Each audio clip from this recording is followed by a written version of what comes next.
Yo, what's going on? Boy, Lionel Mosey Jr., class of 2009, back with another episode of TV versus everybody. And hey, listen, a little bit late, but listen, we got stuff going on over here. You know what I'm saying? So it came on a little bit late, man. I apologize about that, but listen, give your boy some grace. What's going on, PV Nation? How y'all doing out there? Listen, you know what I'm saying? What's going on? Isaiah, what's going on? Jared, listen, PV, literally by 40. We're gonna talk about that, though. We're gonna talk about that. What up to Elvin? You know what I'm saying? How you doing out there? Hey, Mr. Peters in the building. You know what I mean? In the building, live and in full effect, man. So listen, we're super excited. Hey, we got some stuff to talk about this evening, because I don't know if y'all know, but SWAC Media Day is like a few days away, right? You know what I'm saying? And so I know that soon and very soon, there's going to be a lot of stuff dropping about, well, who's going to be preseason this and preseason that. Going to be stuff dropping about, well, what's the predicted order of finish and all that good jazz. And so before all that nonsense drop, I had to come, you know what I'm saying, so we can talk about really, really what's good and what's the truth of the matter, right? So we got a couple shows that's going to be dropping soon, right? Listen, we're going to have a show coming up soon talking about preseason picks, right? When we talk about these preseason favorites, who should be chosen when we talk about preseason SWAC awards? Because, a lot of times, hey, boys be getting overlooked. So I gotta bring to your mind who are some of those guys who are about to have like an all-American type year, all SWAC type year this season, 2024. So we're going to talk a little bit about that. So as you see on the screen, listen, you in with the live show, we're going to be talking about HBCU preseason top 10, right? D1 HBCU preseason top 10. Got a little title pie for you, all right? Got a little celebration bowl pie for you, all right? And then we're going to be talking about answering PV's QB quarterback question. Because listen, that's what I keep hearing. I keep hearing about PV got a quarterback question. And I'm hearing people saying stuff that they weren't even saying a year ago. I mean, it's like people just be creating like new talking points because y'all not even consistent. But it's okay. We're gonna talk about that and talk about the answers to PV's QB question, right? But first and foremost, listen, you already know what it is. If you're not following us over on what?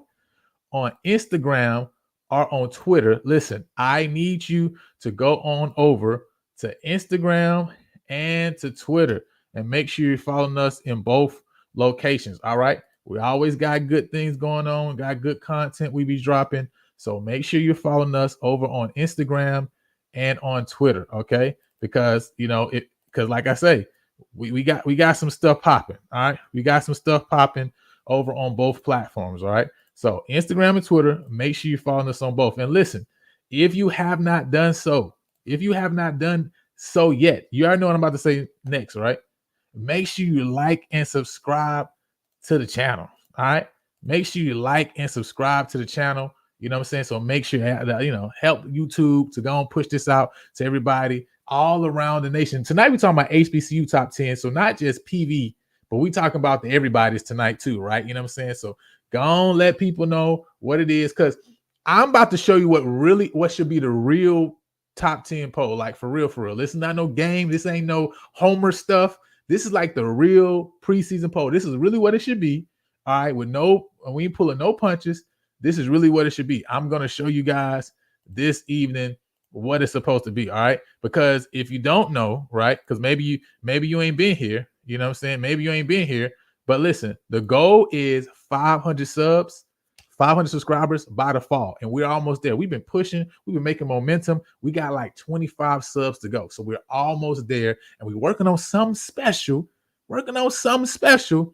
For when we get to those 500 subs, all right? We're working on something special when we get to those 500 subs, all right? So listen, we need y'all to go ahead, you know what I'm saying, go and subscribe to the channel. Now, before we jump into it for real, I got a couple more announcements to make, okay?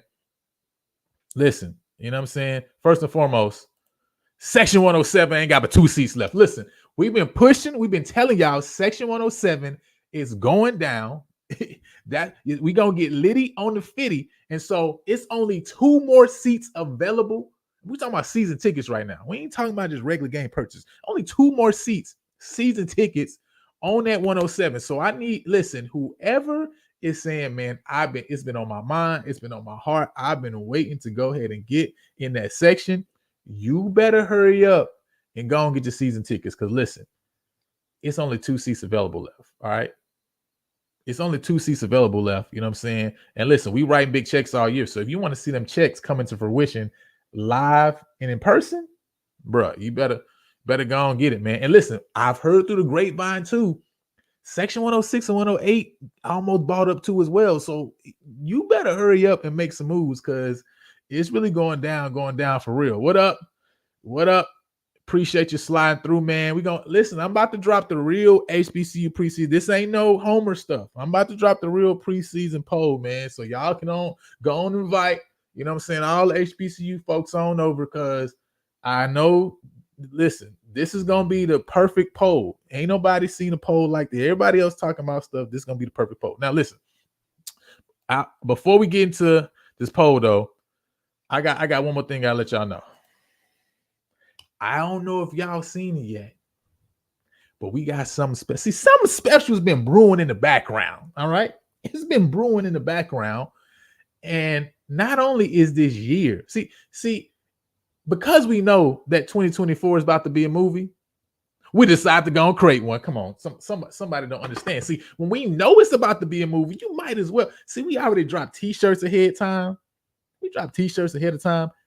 And we gonna drop this docu-series ahead of time too, because we know this year gonna be a movie. And so there's a 5-part docu-series that's gonna be dropping starting August 2nd, right? 5 weeks in a row until we get to that weekend in Labor Day Classic, right? 5-part docu-series is gonna be following 5 Prairie View A&M University players, right? You know what I'm saying? So I'm super excited. I ain't gonna release no information. I'm gonna just wait. I'm gonna just let it trickle out, right? You know what I'm saying? But what I am gonna do, right? Because some of y'all may not have heard it, some of y'all may not have seen it yet. So I'm gonna go and play the trailer for you guys, so you guys can see the trailer. Because I want you guys to understand that we're not playing no games this year, right? We're not playing any games this year. We dropping movies because this year about to be a movie for real. All right. I just want you to understand, this ain't just for no reason. We dropping movies because it's about to be a movie. All right. So let me go and play y'all this trailer real quick so y'all can check this out. You know what I mean? Y'all can know what's going down. If you're going to tear them down at some point, you better build them back up. Really taking this program from being a laughingstock to today contending for the SWAC championship. Unbelievable. Only thing that's on my mind is who's gonna run this town tonight. At the end of the day, we all better team. Thanks for the drawing, boys. No, it's just HBCU. Another thing that sweep under the rug. You drop one, you might not make it to the big game that you're trying to make it to. The mental discipline to your body in the game, you know what I'm saying? Like, you to be tired, you tired as heck. You need to make a stop, get them up the field. It don't matter, finish. Oh my God! Wow! We're in the moment. We're in the day. We're in the moment. We're in the day. We're in the moment. We're in the day.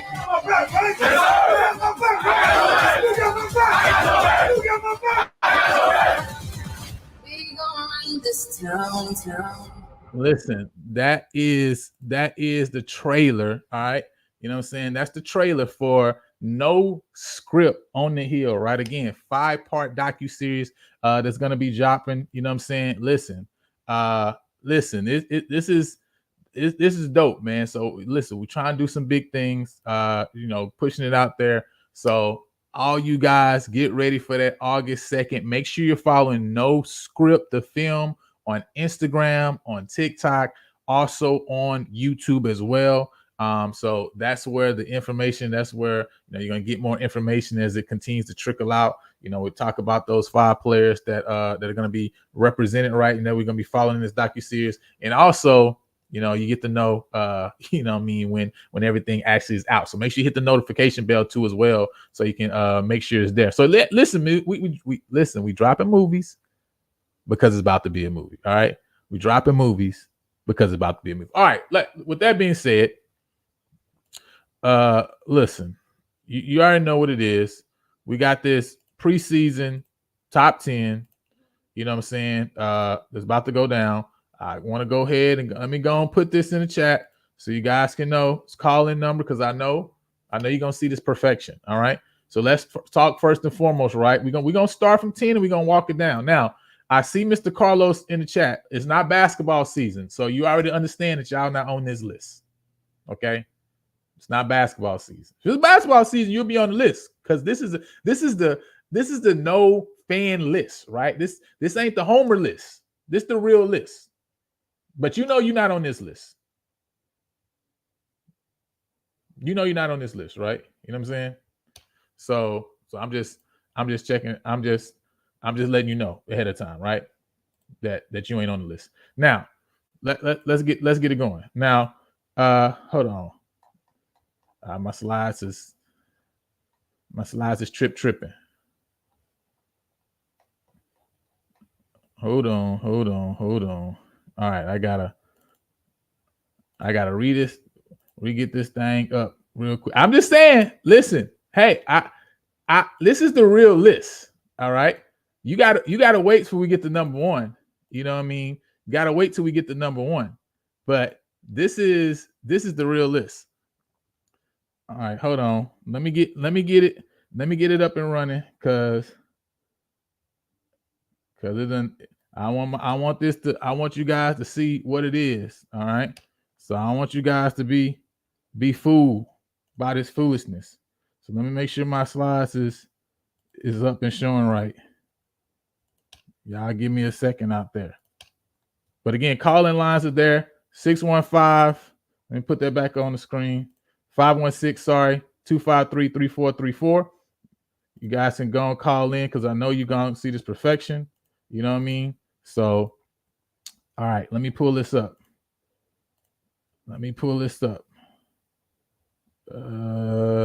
Page. All right, cool.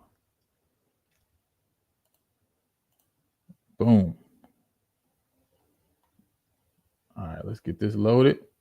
All right, we about to drop this top 10 list. Now, I don't want it. I know this perfection, so just call it to say, Lionel, you did a great job.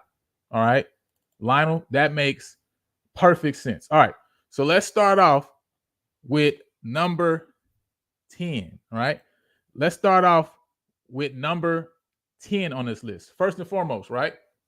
South Carolina State University, right? You know what I'm saying? What's going on, Ty? I see you in the building. You know what I'm saying? Ty, I see you in the building. First and foremost, listen, South Carolina State University. Now, obviously, South Carolina State University last year, rough start to the year. You know what I'm saying? Rough start to the year. Obviously, was really trying to find, who was going to play quarterback in his last year. You know what I'm saying? Buddy Pugh. Started to get their footing a little bit better toward the end of the year. And so when you talk about this poll is based on last year going into this year. That's all it's based off of. Okay, right? That's why I say this is the real preseason top 10 poll. Okay, it's the real preseason top 10 poll. All right. So we talk about South Carolina State. You know, they got a lot of question marks, obviously, coming into this year, right? Chennis Berry coming in, bringing a lot of guys up from Benedict with him. You know, those D2 guys that can really play, you know what I'm saying? But getting Eric Phoenix, obviously, to come over back from, I think, Murray State he was at, right? To come back over to South Carolina State to play in a system that he knows well. You know, those things are good. But, you know, still a lot of question marks for South Carolina State, you know, coming into the season. But I will say, right, you know, as far as what they've done in the past, what they've been, and how they obviously under Buddy Pugh, it's a team that always has a chance to knock you off, always has a chance to get wins. You know, so South Carolina State, you know what I'm saying, number 10, right? Jackson State, number 9, right? You know what I'm saying? Jackson State is number 9 on this list. Now, again, when you talk about Jackson State cannot be listed in the top 5 of any list. Period, point blank. That just don't make any sense. All right. It makes no sense. All right. This is the no homer list. This is the no homer list. All right. This is the real list. All right. This is the list. Period. This is the list. If the list ain't like this, then the list ain't real. That's just the reality. Right. Now, when we talking about, and I know, listen to what I'm saying. Listen to what I'm saying. Jackson State, this is based on everything last year to now. That's it. That's all it's based on. This is not based on where I think people are gonna finish. This is not based on where I think people are gonna who's gonna win the East. Because I've already said I think if I'm choosing, I got Jackson State to win the East, right? So this ain't even based on that. It's not based on any of that. This is based on where would people be ranked right now in the top 10 poll. You can't put Jackson State above FAMU. You can't.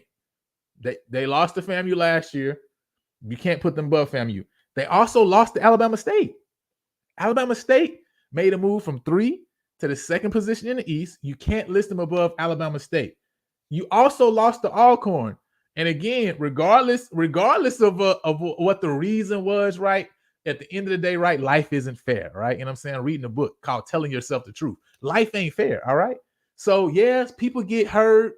You know, people lose the ball, fumble when they shouldn't. But at the end of the day, a loss is a loss. This is what it is, right? You know what I'm saying? Like, hey, I could say, what if we didn't have scholarship? We ain't have scholarship, so it don't matter about having that conversation, right? You know what I'm saying? That just is what it is. So Jackson State, number 9 on this list, and that's based on you can't put them above these other teams in front of them. It just don't make sense, all right? Number 8, Alabama State University. Now, they got a lot of hype train behind them, okay? They are literally draft night Caitlin Clark. I keep telling y'all, they draft night Caitlin Clark, all right? Everybody is thinking Alabama State gonna be it. Now, possibly, maybe, right? Now, we're gonna talk about this title pie list in a second. The title pie list is different from this list, but Alabama State listed number 8, right? Again, had a great year. When you talk about making moves, I mean, programs don't go from, 5 wins, 6 wins to just championships, right? That's not how it goes, right? You got to see an upward trajectory. And so from first year, Eddie Robinson, the second year, they made moves upward, right? And so they're listed at 8 on this list. Now, I got Morgan State at 7, right? You know what I'm saying? I got Morgan State at 7. Thank you. You feel me?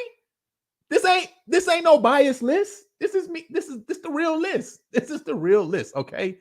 Morgan State number 7. Now, as much as Morgan State did not win the MEAC, right? Finished 3rd in MEAC. Now, but you can't argue against what Morgan State has on defense.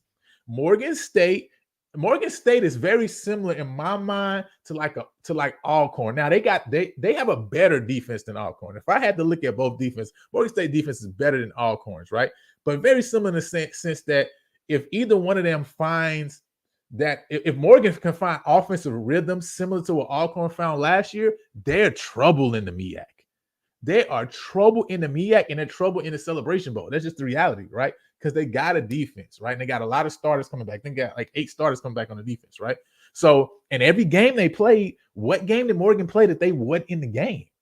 I mean, they just could not score. That's the reality. They just literally could not score. That was their issue, right? So got Morgan State listed at number 7. You know what I'm saying? Alcorn, number 6. I see Mick said, I will put the Bees and Jackson above the Braves because of the coaching change at Alcorn. Now, this list is based on what what have you done in the past? It's not based on any future prognostication at all, right? Alcorn beat Alabama State. Now, should they have beat Alabama State? They shouldn't, because Alabama State fumbled. I mean, they literally gave the game away at the end of the fourth quarter for them to even go down and tie it up, then go into overtime. But who cares? They lost the game. They lost 23-20. They lost, okay? They also beat Jackson State. Whatever the situation was that people want to talk about, it don't matter. They lost. You know what I'm saying? Who was third last year in the East? Who you say was third last year in the East? Because listen, Alabama State finished second because they beat Jackson State. So they finished second in the East last year, right? So they did not finish third. They finished second in the East last year, right? South Carolina State on the list because, listen, they play real competition. They play real competition, and they got better at the end of last year, right? If you put South Carolina State against Southern, against Grambling, they're winning those games. You're telling me that South Carolina State is not going to win those games against Southern and Grambling? Like, yeah, they're in the 10th spot. It is what it is. All right, let's keep it going. Alcorn number 6, right? Alcorn number 6. You know what I'm saying? Now, I can see you arguing Hampton being argued to be number 10. I can see that. I can get that, right? But I think South Carolina State, just what I seen them, how I seen them end the year, I feel like I have South Carolina State. You know what I'm saying there? Yeah, Alcorn definitely lost to Texas Southern. But listen, they beat Alabama State and they beat Jackson State. Because Texas Southern ain't on this list. That's just reality, right? So Alcorn, I got number 6, right? Obviously, quarterback, that's one question they have, Tyler Macon. Can he put it together? Listen, the defense is still going to be good. I hear they brought in some weapons as far as, the running back room, the receiver room, right? So the question is going to be, hey, can you continue to keep that familiarity right on the offensive line? So if that offensive unit can move along with the defense, Alcorn is definitely one of those teams that has the ability to get the job done in the fall, right? So coming into the year, they're 6th, okay? Coming into the year, they're in the 6th spot, right? Tennessee State, number 5. Man, Tennessee State would definitely be higher if in the offseason they didn't just lose some real key pieces, right? One key piece that they lost, I'm sad they lost, is the offensive coordinator. Oh my goodness, right? That was such a big get for them, right? The OC that's coming from North Dakota State. So sad to see him go, right? But Tennessee State, I got them listed at number 5. Had an opportunity last year to make noise, right? In conference. Didn't get the job done toward the end of the year, though, right? But again, I like Tennessee State and what they put on the field. They also have a good opportunity this year. I mean, don't know if they will be able to win that conference, right? But I think they can make some noise. Prairie View, number 4, obviously, finishing second in the SWAC last year. Not coming up short, obviously, in the championship game, so not getting the job done. Obviously, the question that everybody got is the quarterback question, right, for PV and defense, right? Those are the 2 question marks when you talk about PV. Last year, what the defense gave up, especially just yards, just a lot of yardage, and then also the quarterback question that people got, which to me is an ingenuous question. But anyway, the point is quarterback question, right? Number 3, NCCU. Listen, it's a championship team, right? Championship coach didn't get the job done against Howard. That's the reality, right? Didn't get the job done against Howard. But listen, this was a team that can get the job done, right? This is a team that did and definitely had the ability to win the Celebration Bowl. Now, again, they're bringing somebody in who was in their system, right? A quarterback that's in their system. Davis Richard is gone, though. So the question with them is going to be, now it's going to really be like, is that defense going to be able to hold up? And also, right, is the offense going to still be able to produce like it has produced in the past, right? And again, you got these major games, Howard, Morgan State, that you're going to have this year, right? Obviously, number 1, Florida A&M. All right, listen, it just is what it is. Florida A&M. Until you get knocked off the mountain, you get the number 1 spot. That's just what it is, right? So regardless of the coaching changes, and I already told y'all, listen, right now they going off of somebody else's resume. We already had that conversation, all right? But the reality is they in the number 1 spot right now. That just is what it is, right? It can't be anything else. They have to stay in the number 1 spot until somebody knocks them off the throne, right? You say, listen, Howard is definitely solidly number 2. They won the MEAC. They They beat North Carolina Central straight up. It is what it is, right? And they won the MEAC. So, you know, they're in that number 2 spot. Florida A&M is in that number 1 spot, you know, and that is what it is, right? You know what I'm saying? Listen, this is talking about going into the year, right? So this is the preseason poll going into the year. Nothing has been done in 2024, you know, nothing has been done in 2024 to change anything yet, right? So people will slide it based on what they have done in the past. That just is what it is, right? And I agree, right? Somebody mentioned Hampton. I can understand Hampton, you know what I'm saying, being there. Now, this is just crazy. This just makes no sense. Jackson State is absolutely better than Tennessee State, Alcorn, Morgan State, North Carolina Central, Howard, and FAMU, right? That literally makes absolutely, positively no sense at all, okay? You're talking about a team being better than teams they lost to. Listen, that's not how it works. It doesn't work like that, okay? If you lose to a team, then doesn't matter what you think you got on paper. You're not better than them, all right? That just is what it is, all right? So listen, that is the real preseason top 10 poll. You know, people saying Jackson should be hired, just arguing for that don't make no sense, right? They ain't even beat the teams they're trying to be ahead of. So that literally makes no sense. Florida A&M obviously should be number 1. Why would NCCU be over Howard when Howard beat NCCU? So this list is the perfect list. The only thing you might be able to say is South Carolina State shouldn't be in the 10th spot. You can argue Hampton, right? I mean, but I don't see who else you can argue for that 10th spot, you know, outside of even Hampton, right? Southern, no. Grambling, no, right? You know what I'm saying? So, listen, this is the real list. Outside of number 10, what's imperfect about this, right? Now, again, call in is 516-253-3434, 516-253-3434. So listen, I already know this is the perfect list, man. Everybody else out here dropping stuff that don't make no sense. They just talking, right? They really just talking. But now what we about to get into though, right? We're gonna talk about this title pie, right? Because now while there is a reality of what the preseason poll should be, right? What the preseason poll should be based on, what has been done in the past, because that's the only thing we can base it off of. Nobody's done that in 2024 yet. We're gonna talk a little title pie though, right? Because with this title pie, we're gonna talk about what actually the percentage that people have to win this year. We're gonna talk about that, right? So let me get this uploaded, right? And we're gonna talk about this title pie, right? And we talk about title pie, we're talking about Celebration Bowl. This is only D1. We're not talking about D2 right now. We're only talking about D1 when we talk about title pie, right? You know what I'm saying? Come on now. Come on. 50.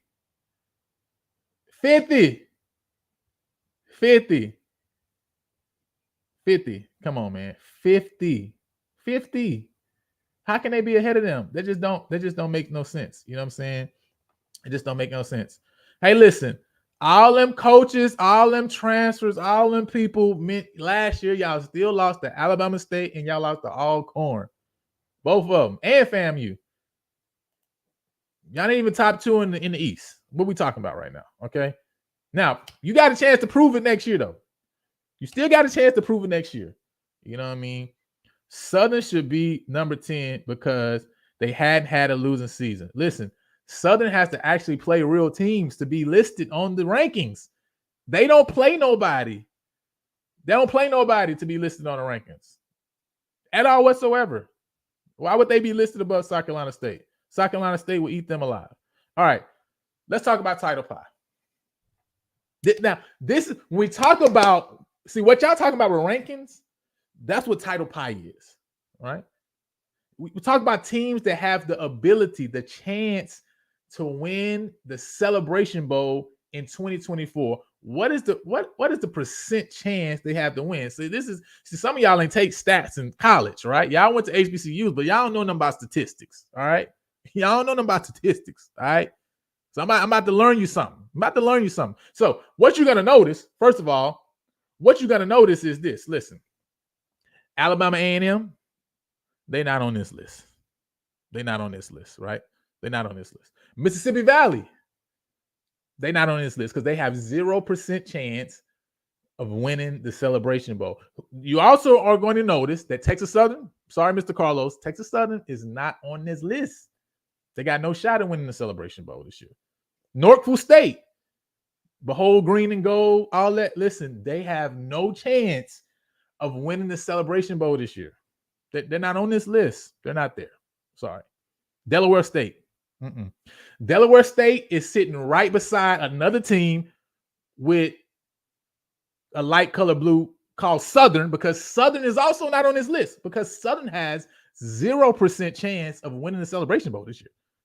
They have no chance. They have no shot at winning the Celebration Bowl. Southern has as much of a chance of winning the Celebration Bowl as Connell Maynard has of keeping his job by the end of the year. That's their chance of winning the Celebration Bowl. If Connell Maynard keeps his job, that means Southern probably went to the Celebration Bowl.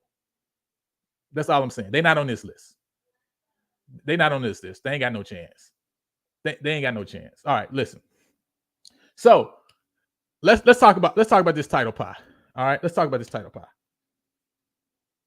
So we're gonna start at the bottom and we're gonna move up. All right, we're gonna start at the bottom and we're gonna move up. All right. First and foremost, Bethune-Cookman University. Bethune-Cookman University. All right. BCU. Now, listen, their chance is extremely slim. Let's be clear, extremely slim. The reality is Bethune-Cookman's offense was terrible last year, right? Terrible last year. Listen, terrible, completely terrible. But you know, I mean, She Loves D talks about transfers, right? You know what I'm saying? Bethune-Cookman has made some work, right? Bringing in some guys that are going to have a chance to make an impact this year. Now, I don't like a whole lot of movement like that, to be honest, personally. But again, they brought in some guys and they brought people in who, when you look and say, man, some of these people have had real live snaps at other levels. We're not talking about a lot of guys who haven't had snaps at other levels.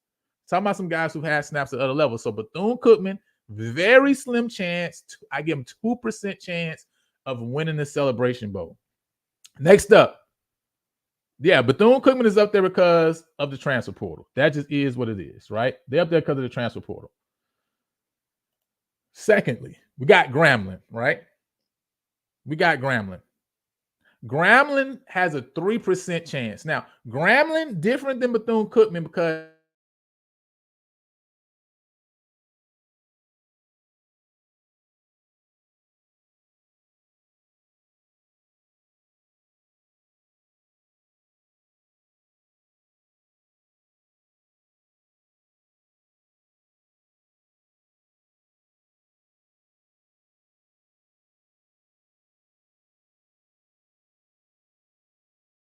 can put it together, right?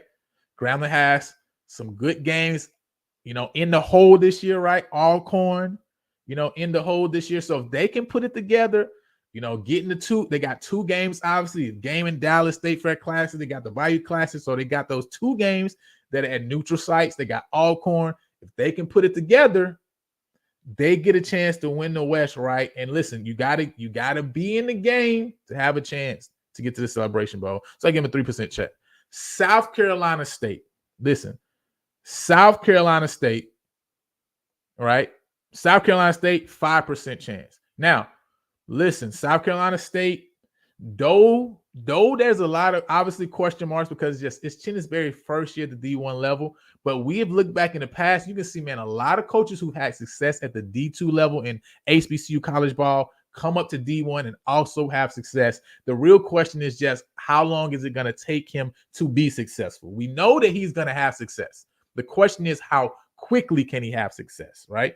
And can that, because, you know, when you talk about the MEAC, you got to think, you got to understand the MEAC has 6 teams.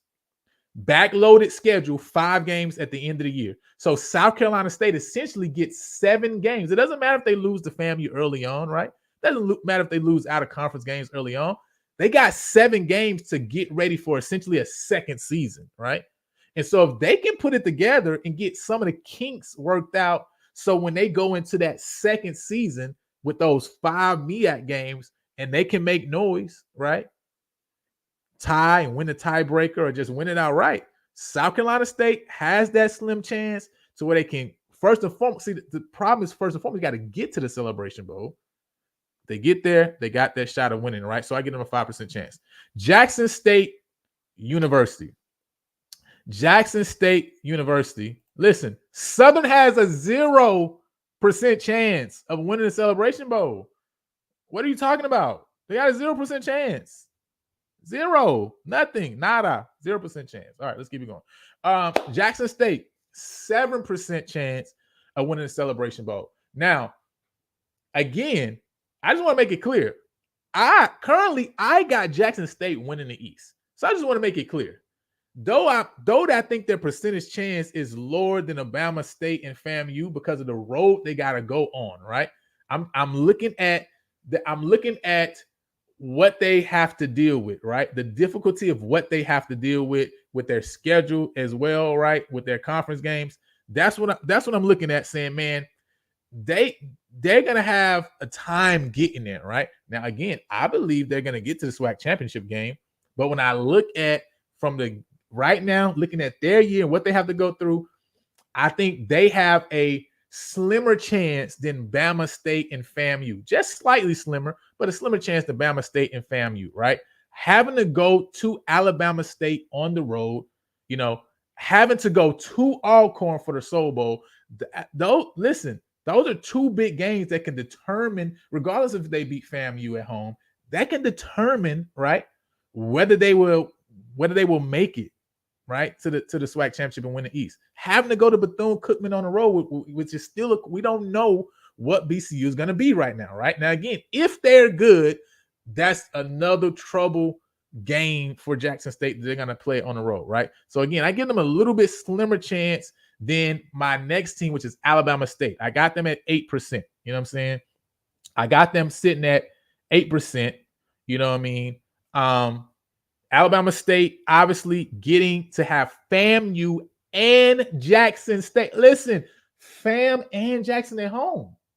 They have FAM at home. They have Jackson at home. They have Prairie View at home. And they got Alcorn State in Mobile, right? Not in Alcorn, in Mobile. Because they just played Alcorn at Alabama State. They still get them in Alabama. They have an excellent shot to get back to to get to the SWAC championship game. Again, that's the first thing. The first thing is get to the SWAC championship game. We talk about the SWAC schools. Win that game, you get a chance to win a Celebration Bowl. 10%. I got FAMU. Listen, FAMU has a good core still of individuals there who know how to win. One thing you got to learn and one thing you got to teach is how to win, right? How to get over the hump. They have people who've been there, who understand that gauntlet, who understand what it is to go through that process of winning the championship. And sometimes that's all it takes, especially if you're in a close game in Jackson, right? If you're in a close game, at Alabama State, in Montgomery, right? That's sometimes what it takes to get you over the hump.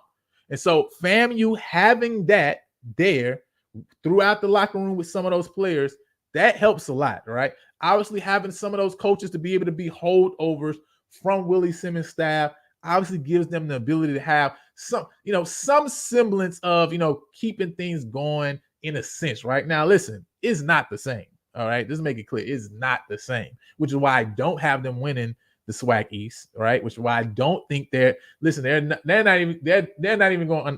going undefeated. I think FAM is going to lose like 3 games this year in the SWAC. But if we're talking about chances, looking at what they got, listen, because of how things line up, I think FAMU, has a shot to get back to the SWAC championship game to win the Celebration Bowl again. 10% Howard, right? Looking at Howard, right? You know what I'm saying? Howard, again, when you talk about MEAC ball, right? You're talking about a backloaded schedule, 5 games. Can Howard put it together? Can they find, and what they believe, what I'm hearing is they believe that they have a guy who can step in at the QB position. A lot of them wasn't even happy with what they had before, and they got the job done. And again, you're talking about another team in the MEAC that has a great defense, right? And so being able to stay in games is something that Howard's going to be able to do throughout the year. The question is, are they going to be able to get the job done against Morgan? Are they going to be able to get the job done against NCCU and against this upstart, somewhat South Carolina State squad, right? And so Howard obviously has a good chance, right? And again, as a MEAC school, you have such a better opportunity because there's no championship game you got to play after you win the league, right? If you can win the league, you got a chance to win the game. You're in the game automatically, right? So you got a chance to win it. NCCU, right? I see it as the same manner, right? I get them a 10% right. Them and Howard, I feel like is neck and neck as far as that's concerned. I think they have some question marks, right? Because at the end of the day, even though you brought the new quarterback in, Walker, had a great game against Mississippi Valley. It's Mississippi Valley, right? I mean, just what it is. It's Mississippi Valley. So it's still yet to be seen, what he's going to be. And then my question too is, right, man, is that defense going to be able to stand up and hold up against these other schools, right? Because you talk about, what Howard is bringing back, especially in the backfield up front. You really got to see, okay, can NCCU hold up on the defensive end, right? Now, Alcorn, Morgan, PV, 15% chances, right? First and foremost, let's talk about Morgan before we get to Alcorn and PV, right? Morgan State, at the end of the day, Morgan State, when people talk about teams, they're like, man, they're just like, man, if they can get one person in this position away, that's Morgan. Morgan is going to hold you under 20 points. That's not a question. Morgan is going to hold you under 20 points. It without a shadow of doubt. You know what I'm saying? Yeah, without a shadow of doubt. Listen, 100 and extra credit, by the way. 100 and extra credit. Now, Morgan has the best shot to me.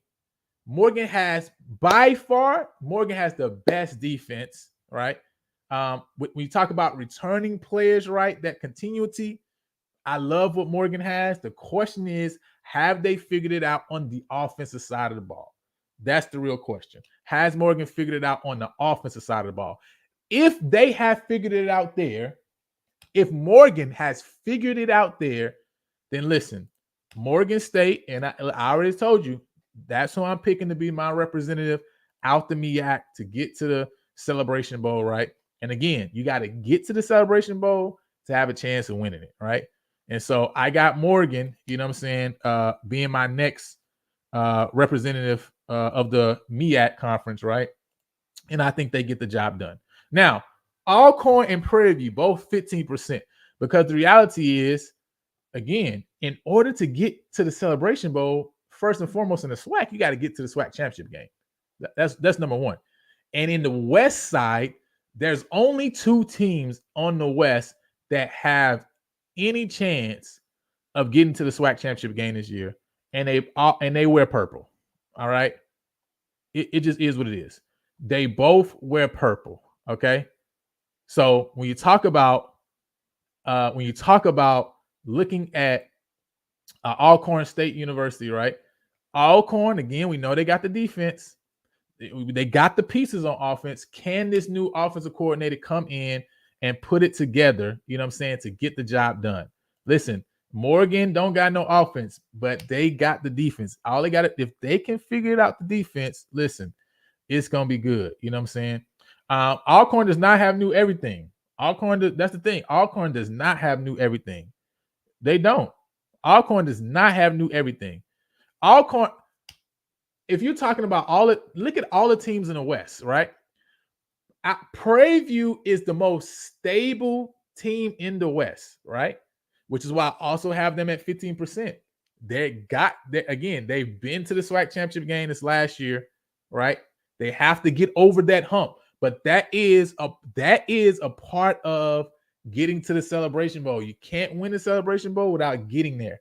them and Alcorn have the best shots of anybody in the SWAC to get there. Their percentage is going to be higher than Alabama State, Jackson State, and FAMU, just period, because that's a 3-team gauntlet on the east side right now, right? On the west is only 2 teams that got a shot, and that's Prairie View and Alcorn. Alcorn, after Prairie View, has the least, right? Has the least new everything. After Fred McNair that slipped out, right? You got the new OC. You got the new, you got the defensive coordinator who's now the head coach, who's still going to be handling defense. And you're talking about on defense, them being able to keep a lot of their guys. They didn't have guys jumping in the portal like that to leave this team. And they've been able to bring guys in to seemingly try to plug some of the holes they believe they have. So Alcorn is a team that definitely has the ability to get the job done. Alcorn definitely is a team that can win the SWAC, right? And they can get to the Celebration Bowl, right? And get a chance to win it there, right? So Alcorn is definitely not one of those teams that doesn't have things going on, right? You know what I'm saying? So you talk about Grambling, you talk about Southern, you talk about Texas Southern, you talk about UAPB. All of those teams have a lot more movement and a lot more moving pieces from players to coaches than Alcorn. And it's not even close. Like, what are you talking about? It's not even close. The amount of movement that other schools have versus Alcorn, right? I mean, does Alcorn have more movement than Grambling had? Does Alcorn have more movement than Grambling had? Now, this is the facts right here. This is true. That is factual. That is very true. But they don't have more than Grambling has.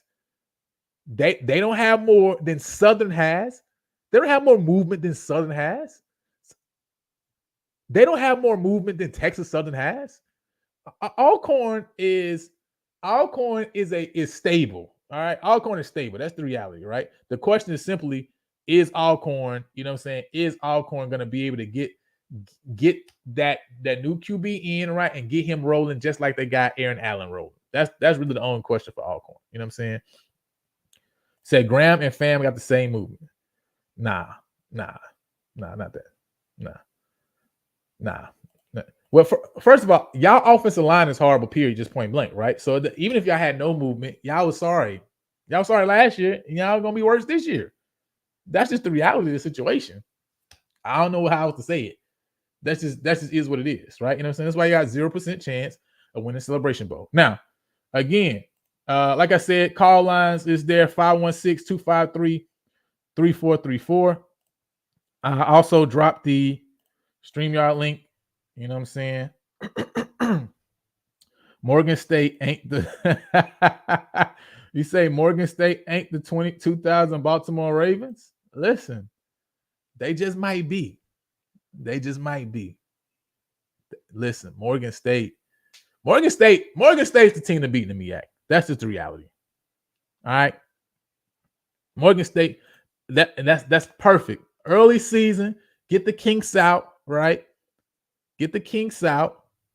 So when you go into MEAC conference play, you know, they can get the job done. But listen, the MEAC is in trouble because I think Morgan State is going to get the job done. Now, is it going to be pretty?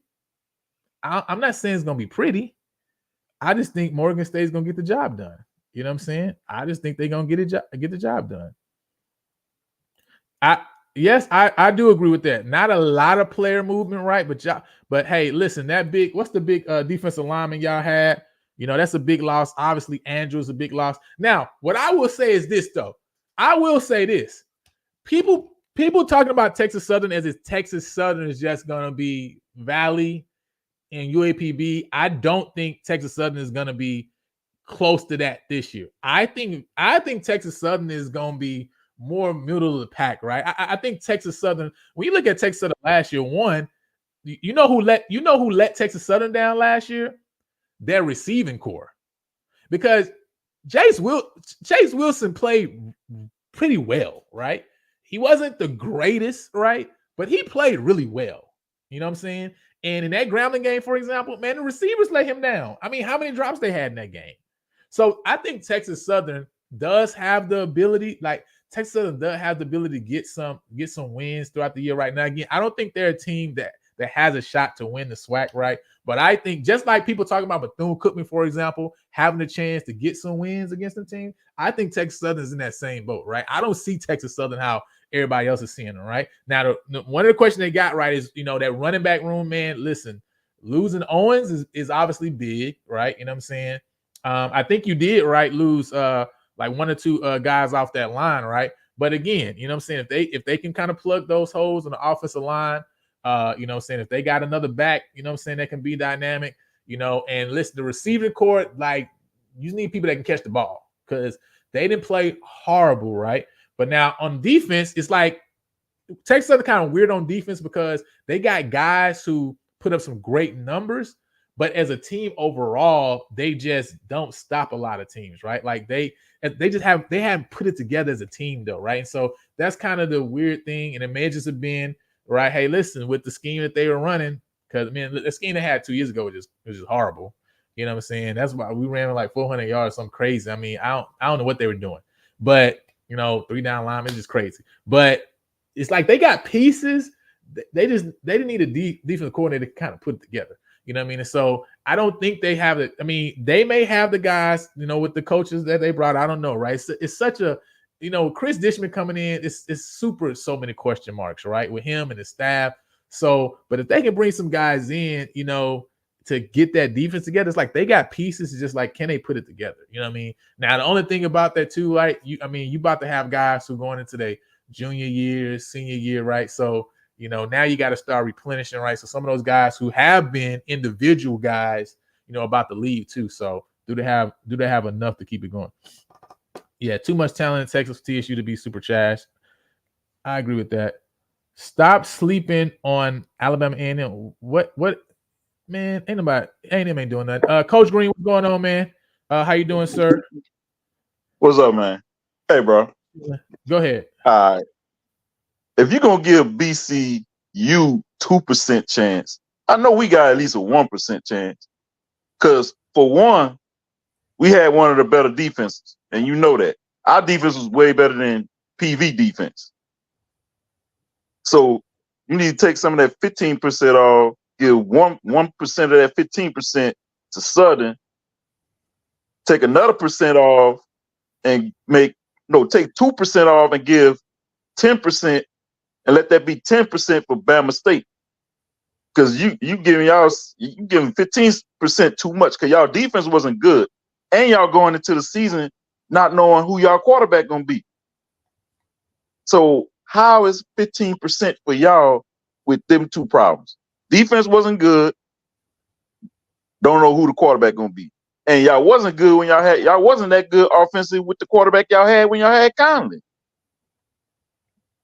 That's good. I'm happy you're talking about that because we about to get into that. We're about to get into answering PV's QB question, right? Because I know that's a question everybody got, right? You know what I'm saying? But let's start with one thing first. Let's start with the easy thing, right? One, you're saying that Alabama State should get 2% from PV to make theirs 10%. Yep, make it 10. Right? Okay. Answer this question, I give them 2%. When's the last time Alabama State beat Prairie View? That don't matter. Okay, so that means you can't answer the question. So it's been 9 games. It's been 9 games in a row, right? So there's no place in the world where I'm gonna give Alabama State 2% from Prairie View. I mean, maybe from Alabama A&M or maybe Jackson State. You know what I'm saying? Because they won those games, but they haven't beat Prairie View in a very, very, very, very long time. So Alabama State is biggest at 8%. But you're not looking at the biggest issue with PV.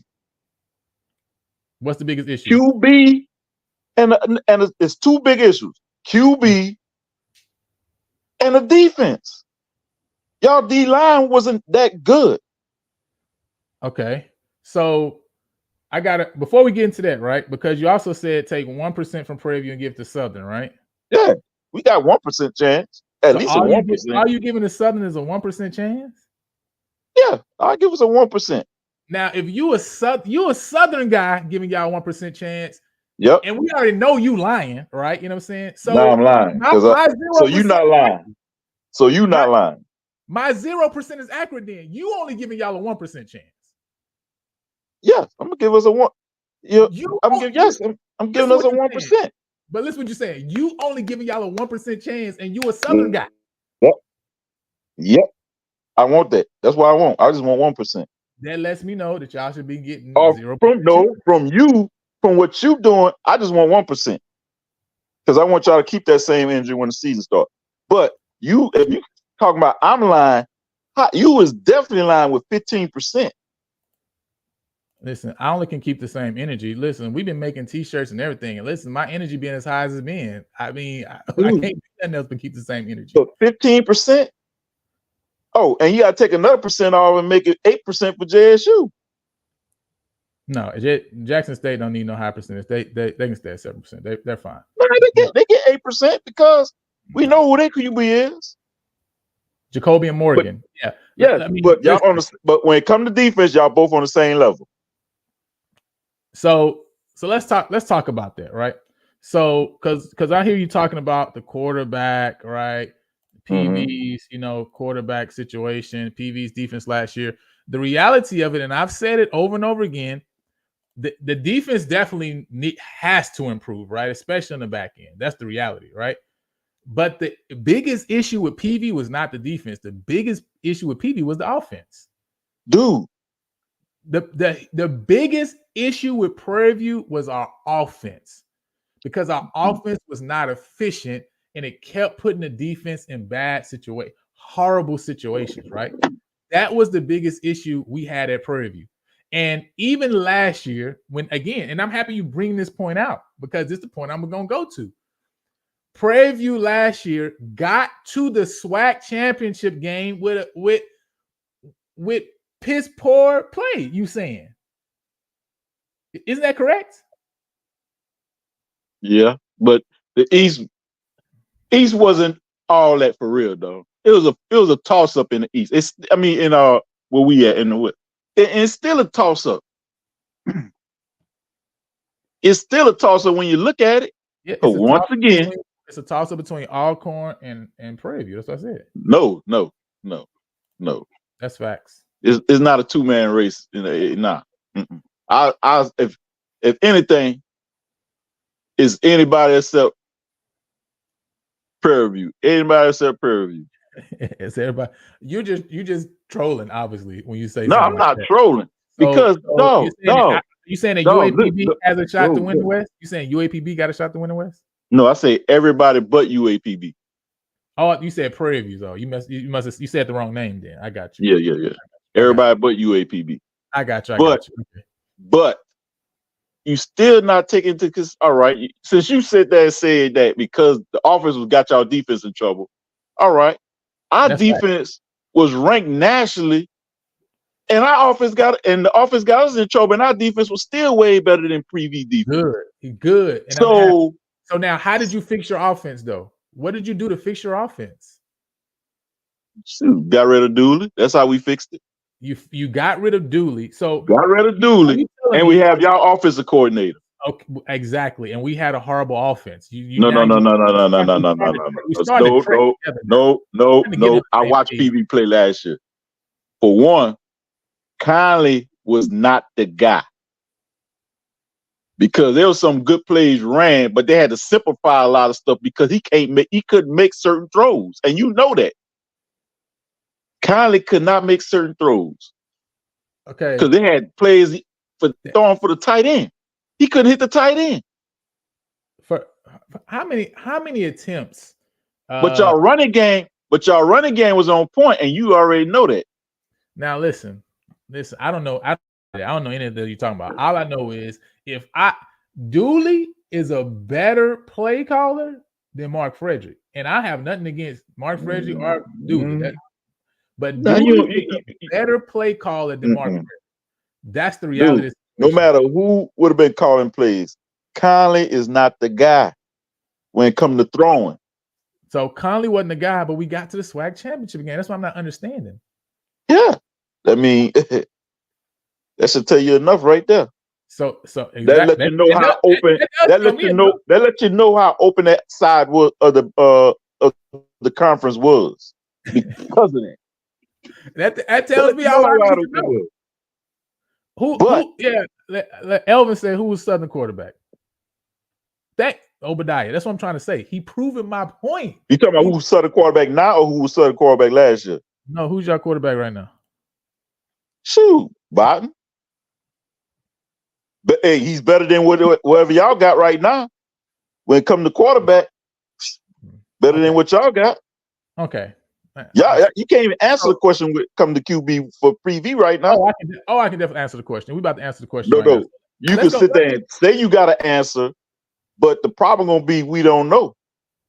No, we know. So let me go and answer this quarterback question. You know what I'm saying? I'm gonna take you ain't gotta leave, but let me take you down. Let me go and answer this quarterback question for you. I'll bring you back. You got anything to share after I completely dismantle? All right, no problem. Yeah. So listen, answering PB's QB question, right?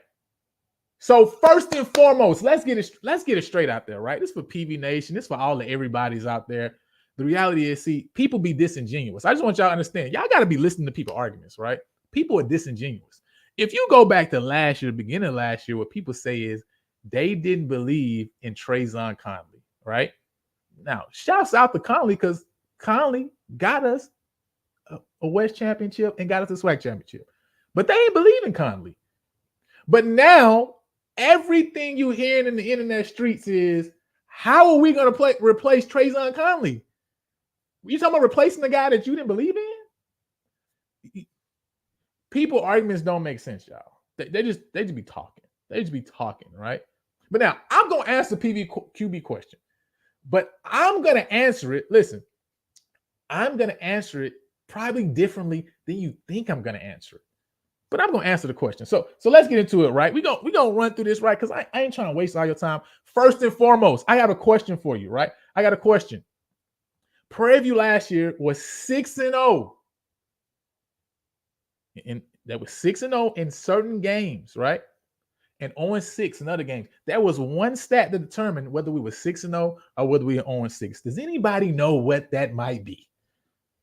Does anybody understand what that might be? We were 6-0 and we were 0-6. And there was one thing, that was one fence that we needed to cross if we were going to win or if we're going to lose. You know what that was?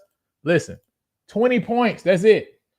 Anytime we scored over 20 points, we were 6-0. All right. And go back and look at the first downs that game, right? Go back and look at the time of possession those games, right? 20 points, right? That's the line we needed to cross. How much did we average all year? 19.6. Now I want y'all to understand. Listen, 19.6 points a game, but we won the West, right? We won the West. We beat Alabama State, beat Alcorn, right? These are the teams people be talking about. And we went to the SWAC championship game, right? Obviously, FAMU beat us, right? Twice. But 19.6 was the average last year. But we scored more than 20, we 6-0. Under 20, we 0-6. Listen, let's talk about, because Coach Green bringing up this, coordinator and all this other stuff. I'm telling you right now. Now, the person, I don't have any issues with the person. We're just talking about stats right now. We're just talking about facts right now, right? What we talking about? Run, pass, percentage balance. 65% run, 35% pass. 65% run, 35% pass. Yeah, and that's what I'm saying, right? He's bragging on somebody getting 19.6 points a game. Come on, man. What is this? Listen, what is this? 65% run, 35% pass, right? We were the most imbalanced team in the entire conference. I want you to understand, we were the most imbalanced team in the whole conference. 65% run, 35% pass. And now you can't talk to me about, well, maybe we didn't have the personnel. No, we had the personnel. We had the receiving core. We had the offensive line that could protect. We couldn't get the ball to our playmakers. That's the reality of the situation. That's the facts. That's the truth. We were so imbalanced, right? And now I'm not putting all of that on Trayvon Connley. I'm not putting all of that on Trayvon Connley. Now I can say, yeah, he could miss a pass, right? I can say that. But listen, you got to work with what you have.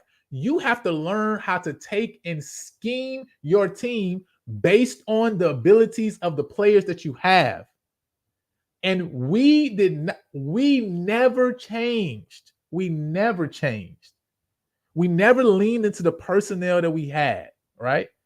65% run, 35% pass. I just want you to understand, right?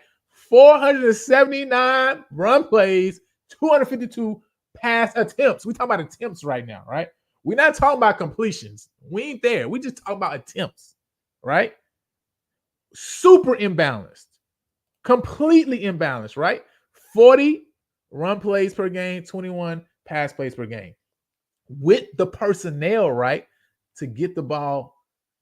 Listen, we got the receiving core. The wide receiver room was there, but we didn't use them, right?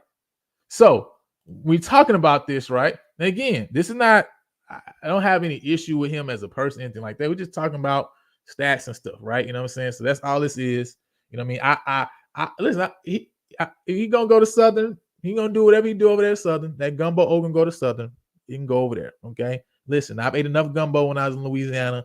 I don't need to eat no gumbo no more. All right. So listen, the passing game. I want you to understand.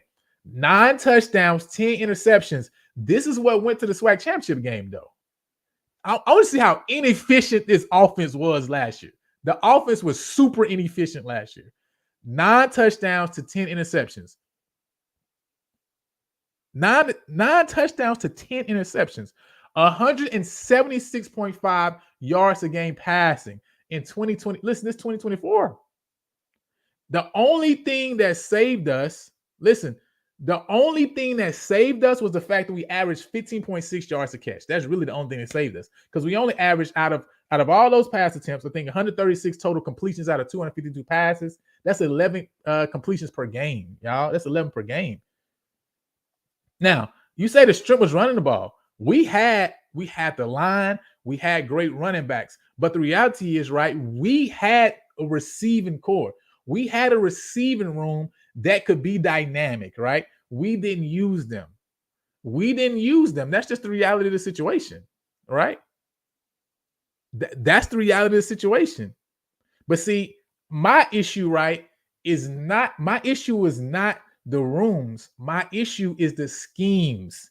That's what, from the beginning of the year to the end of the year, if anybody go back to this past year and these lives we were doing, we kept saying it every single time. What we talked about, my man Elvin on him, what we talking about? We said, listen, if we gonna win this game, we need to see something like 16, 17 completions. That's what we said. Because we know where our line is. We know where we need to be. Because what we were seeing was inefficiency on the offensive side of the ball, which continued to put our defense in bad situations, right? Bad situations. Now, when you talk about the passing game, again, you're talking about only 21 attempts per game. You talk about an average of 9 completions per game, right? This is total overall, right? 11 completions in conference play per game, right?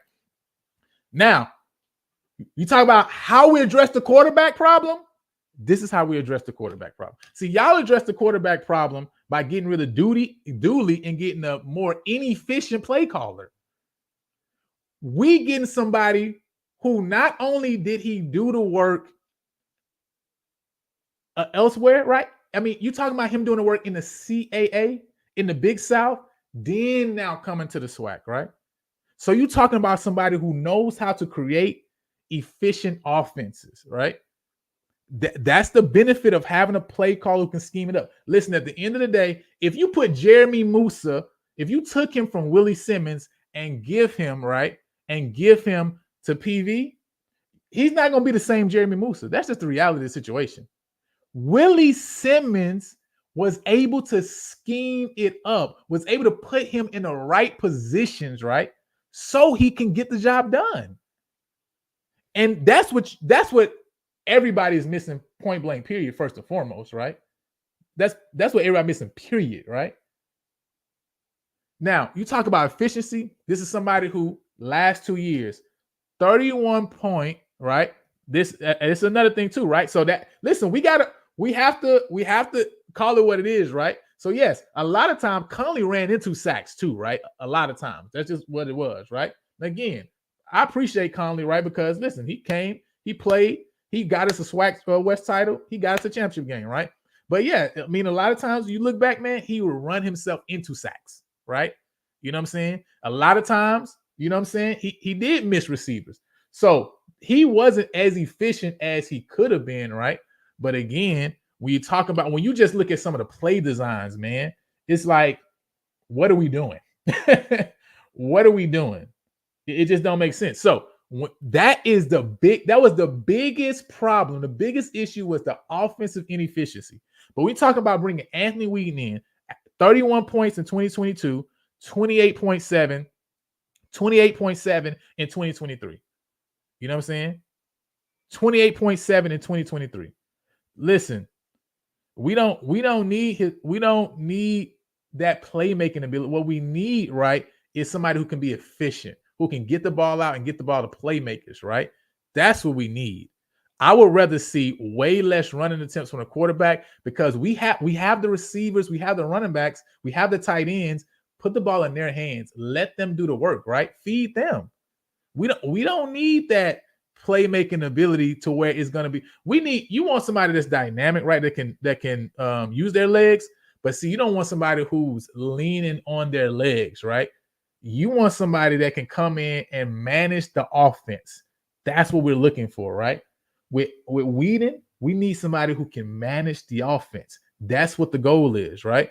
So look, you're talking about averaging 28.7 points last year. Now, I know I'm going to hear somebody say, man, he had Hodge Malik. You know what I'm saying? He had Hodge Malik Williams over there at Campbell. Now, again, I want to show you, right, from 2019 to 2021. Now, there is something for time, right? Maturity. So understand. I understand that.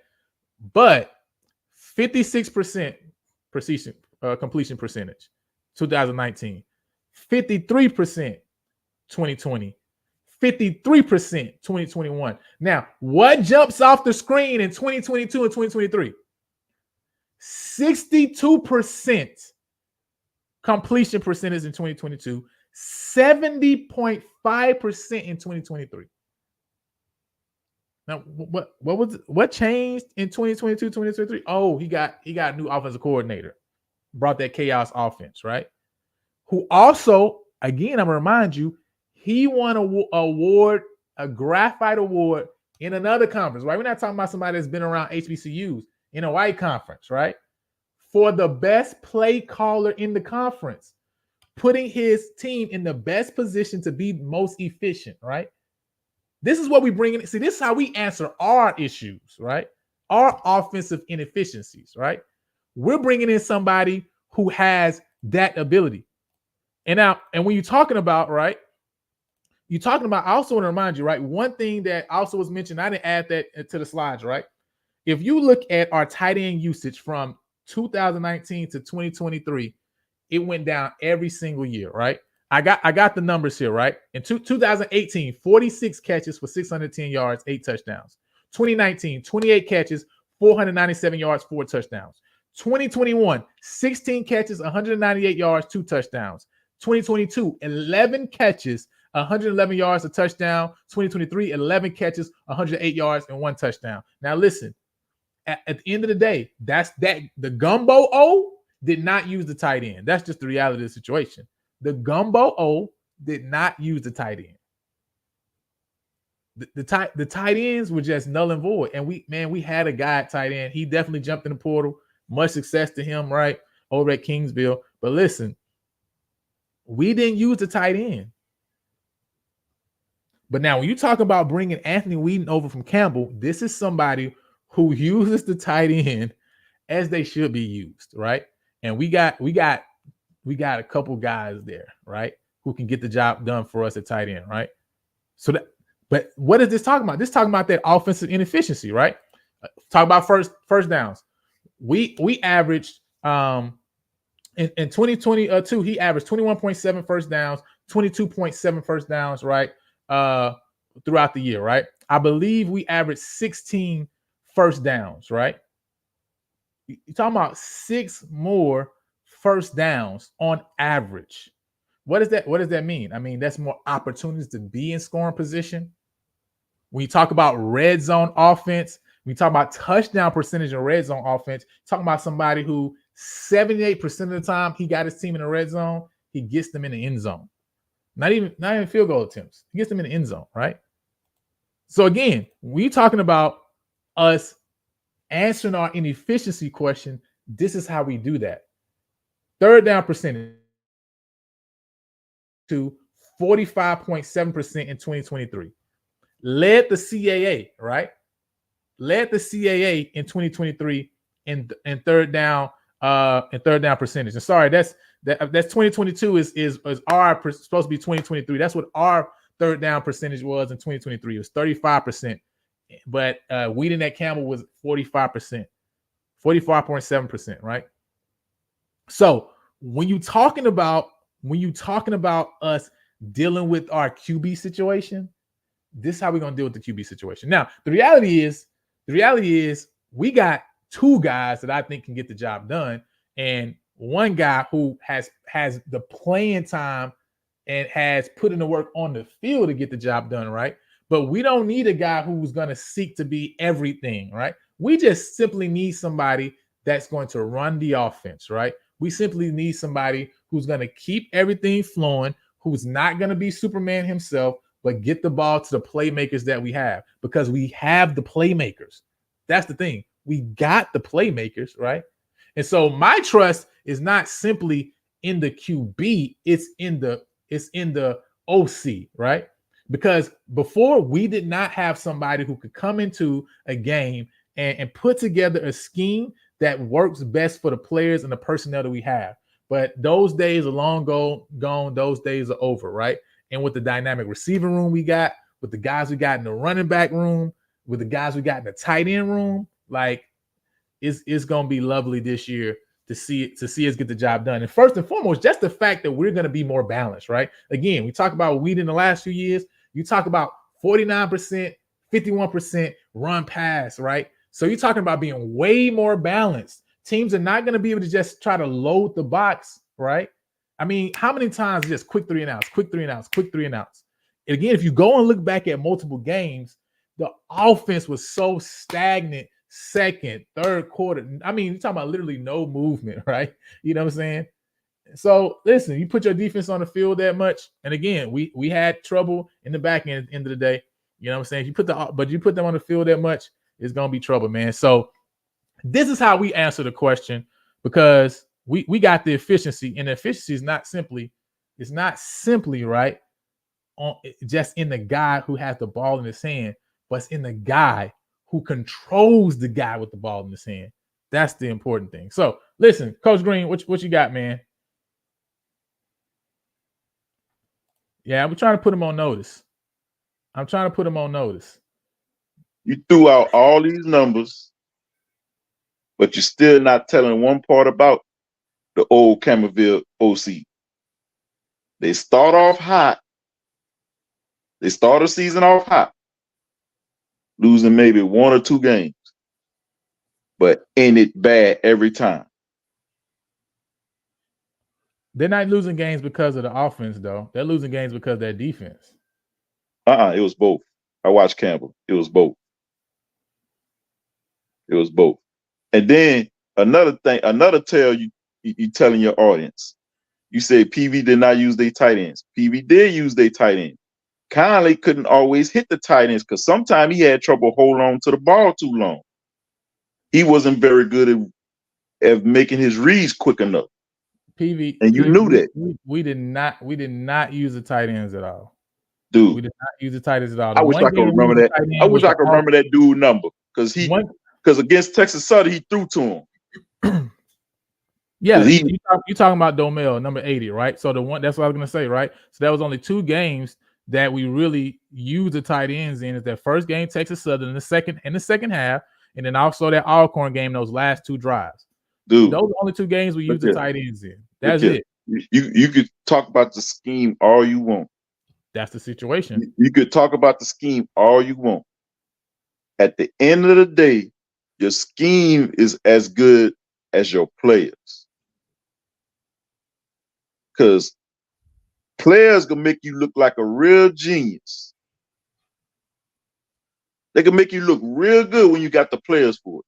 Prime example, when Dooley had Jalen Morton, because I'm going to go back to PV when PV offense was very explosive. You remember Jalen Morton, right? Oh, yeah, definitely. My boy Tuck, too. He used to light the scoreboard up. But at the end of the day, the other problem was y'all defense, no matter how much points y'all put up. No, and y'all were putting up a lot of points. I give you that, right? You know what I'm saying? Now, So- one thing I will say that the defensive line, though, the defensive line toward the end of the year continued to get better and better toward the end of the year. So coming into this new year, right, with everything we brought back, so we've only lost one player from the defensive line room, right? And then we also been able to add through the portal as well. The defensive line is going to be the strongest unit on the defense this year. If y'all keep on running that same scheme on defense, y'all just running the same scheme constantly, and y'all wasn't getting no pressure. If you don't get no pressure, your defense not what it need to be. Hey, listen, don't worry. But like I say, right, again, if you look at, I'm looking at the trend throughout the whole year, right? Listen, again, if I go back to the lives before, I'm on here saying, listen, we not creating pressure. We got, I think I want to say it was the first 4 games, right? We had no sacks, right?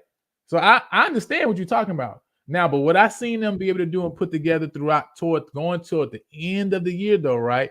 I'm saying, man, I continue to see that defensive line gel more and more and get better and better, right?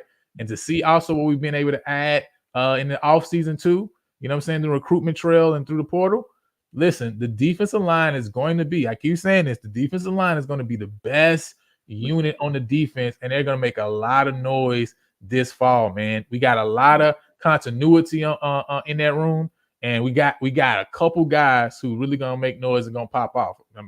I mean, I know people ain't going to believe it, but it is what it is, right? You know what I'm saying? You know why it's hard to believe? Because y'all defense been the same every year. You got to see it. I understand you got to see it, but that's your fine. defense been the same every year. Yes, and every year, listen, and it's been the same every year. You know what we did last year? We went to the SWAC championship game. And we already knew what was going to happen, though, when y'all got to the SWAC championship. Everybody in the SWAC knew y'all was going to lose. So me saying PV going to win the West, that should be normal then, because that's what we did last year. It ain't going to be that simple this year. With a bad defense, with a quarterback that you're saying wasn't good. Again, 9 touchdowns, 10 interceptions. He wasn't. All we got to do is find a quarterback that can throw 9 touchdowns and 10 interceptions, and we can get to the SWAC championship game. Dude. That's the reality. That's what you're telling me. Dude, for one,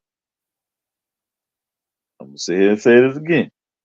I don't see that happening if y'all defense still the same. Look, if our offense is much better than what it was last year, we got a better chance than y'all, because our defense been top ranked ever since. Your defense was top ranked, but last year you didn't get to the SWAC championship game. We got to the SWAC championship game with a bad defense. Listen, what I'm trying to say is, you forgot how close the bad, and the offense was inefficient, and we still won the West. That's what I'm trying to tell you, dude. You know how close it was for us making it? Do you realize that? We was very close to making the SWAC championship. That's how bad our side of it was, because we had an opportunity to make it.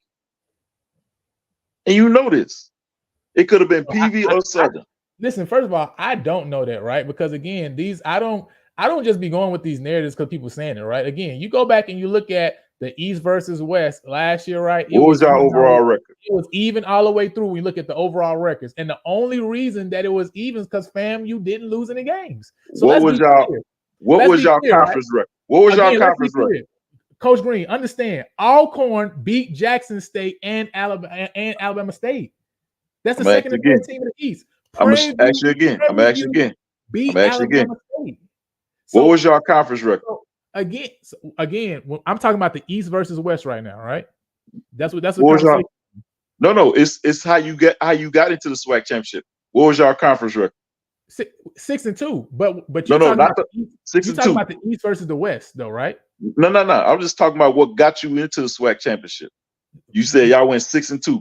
We was 5-3.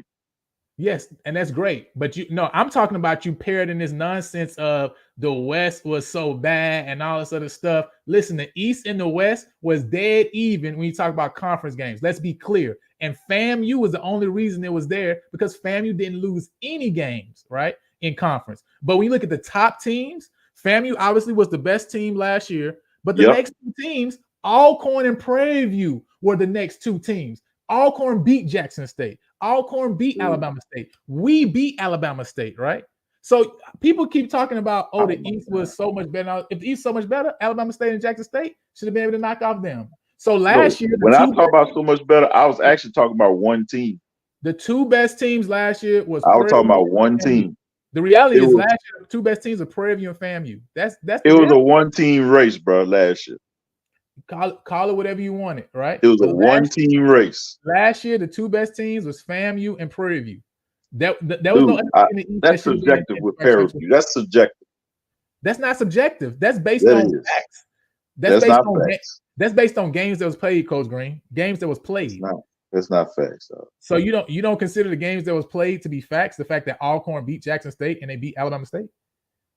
I'll put it like this: if they was to make if they were to take away divisions, then Prairie View would have been second place. That's what I'm trying to tell you. Based on the conference records, based on everything from last year, PV would have finished second, no matter if there's no division. That's why I keep trying to tell y'all stop parroting this foolishness. Y'all just be saying stuff.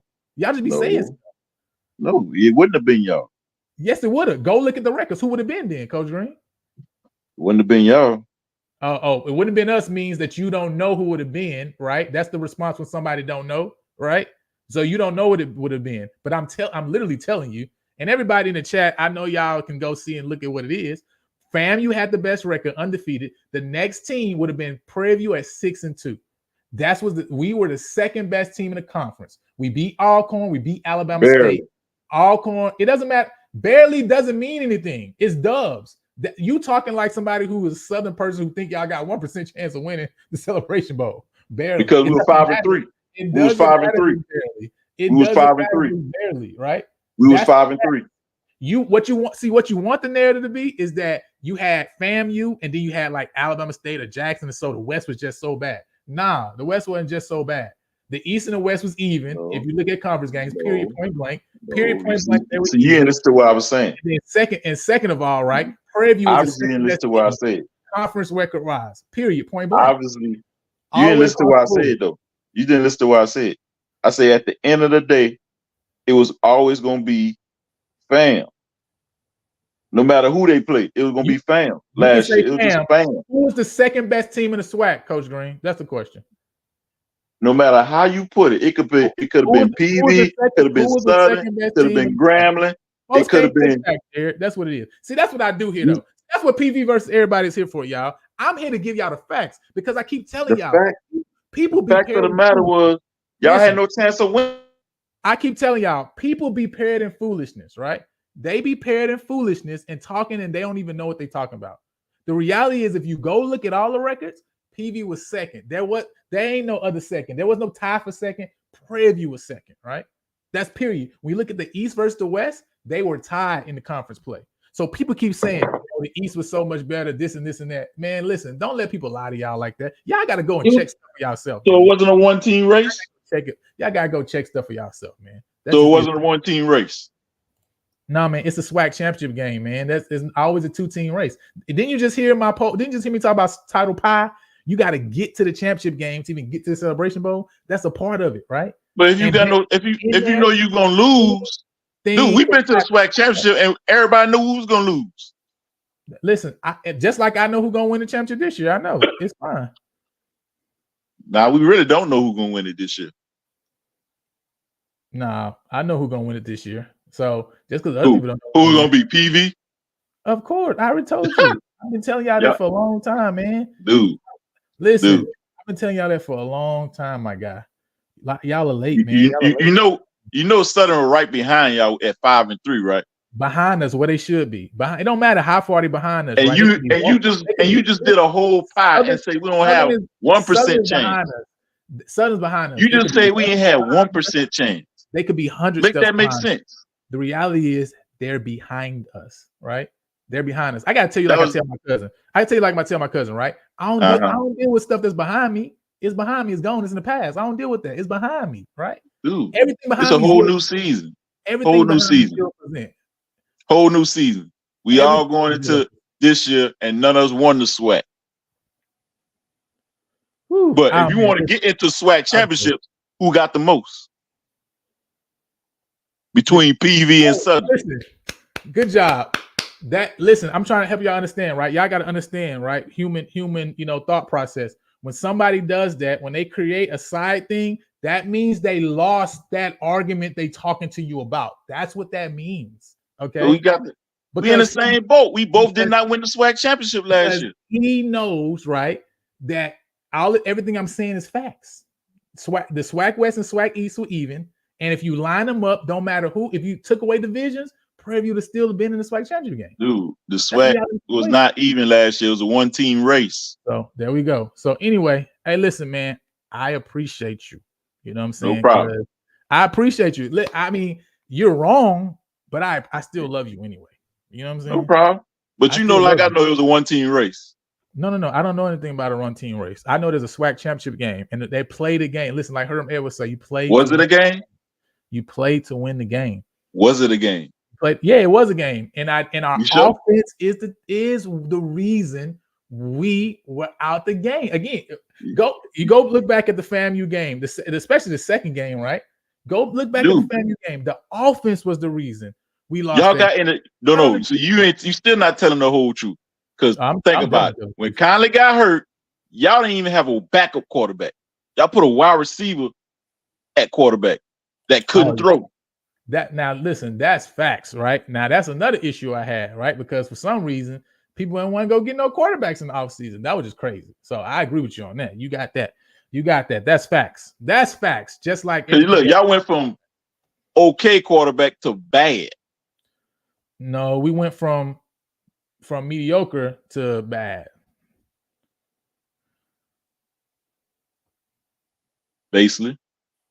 Yeah, listen, I'm with you on that. I have no problem. And that's the point I'm making, though. You making my point. We had a quarterback that went 9 touchdowns, 10 interceptions, and we still got to the SWAC championship game. That's what I'm trying to get you to understand. Y'all run game was A1, though. That's what you got to think about. Y'all run game. Listen, the run game is not A1. You ran about 479 times. That's what got y'all. That's what got y'all the wins. Y'all got that run game. It wasn't throwing. You gotta get yards to win. You gotta get yards. What was y'all best throwing game? Texas Southern. When y'all played Texas Southern, that was the best throwing game Connley had all year. And now listen, Texas Southern game, the run game didn't win us the game. Did it? Throwing. The run game didn't win us the game. Texas Southern. The game that really mattered to the run game runners was, I would say, Alabama State game, right? But again, even you look there, everything is on everything. I put everything on the offense, and it's gonna be completely different. We have just somebody that can be efficient.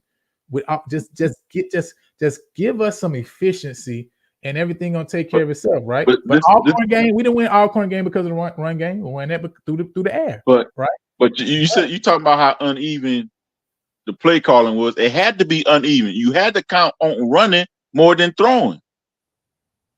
You knew that. You got to, like you said, you got to work with what you got. You know your quarterback can't make all the throws, so you got to run more than anything. No, you're incorrect. I keep trying to correct you. I knew my offensive coordinator could not scheme up anything. That's what I knew. That's what I'm telling you. That's what I'm trying to help you understand. All right? That's what I'm trying to help you understand. Quarterback can't throw, you become one-dimensional. He was, right? But he hadn't played quarterback for a while, right? You know what I'm saying? So, but he was. Because y'all ain't recruit no quarterback. You had to work with what you got. Listen, I agree with you on that. I definitely never disagree with you on that part.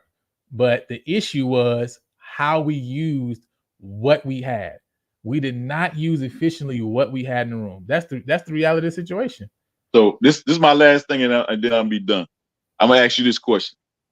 Now, Fredericks all of a sudden look good calling plays at Southern. What you gonna say then? You talking about like if unicorns like start to talk and walk into a barbershop and ask for a fade? It's not gonna happen. Like, what you talking about? Like, why talking about something that ain't gonna happen? You already know we got the running backs, right? Listen, we always had a run game. I don't know if you got an offensive line. We had a bad. I know we do. line. I know we do. Our best. You game don't know, but I know. Southern. Our best defensive game was against Southern. Yeah, it wasn't that hard. The bad defensive line ate y'all up. Let me just let you know. We ate y'all up. Y'all really didn't. We ate y'all up. How many matter of fact, how many passing yards did Southern have in the second half of that game? Dude, it was just when it comes to throwing, Love used to hold on to the ball too long at times. Nothing. And he was somebody that it's easy to get happy feet with him once you hit him one time. He get happy feet. Okay, thank you. Excuses, I love it. No, we lost. There ain't no excuses. We lost. I know you lost. I know. I remember. But listen, I appreciate you, man. Hey, listen. It's somebody who don't understand that Southern ain't got no chance, Mr. Peters. You feel me? You know what I'm saying? You know, he obviously don't know your son. You feel me? So, but it's okay. It's okay. It's okay. Listen, we let people find out when they find out. You know what I'm saying? Peters, I appreciate you though. Peters got to show me. I ain't say Peters suck. I just say Peters got to show me. I did not say that. All I'm trying to say is, can Peters throw 9 touchdowns and 10 interceptions? Because that's all we need to do to get to the SWAC championship game. That's my point. Nah. It ain't gonna be that. Y'all ain't gonna get there like that again. Okay. Yeah. Good. Don't like that again. It's not gonna happen.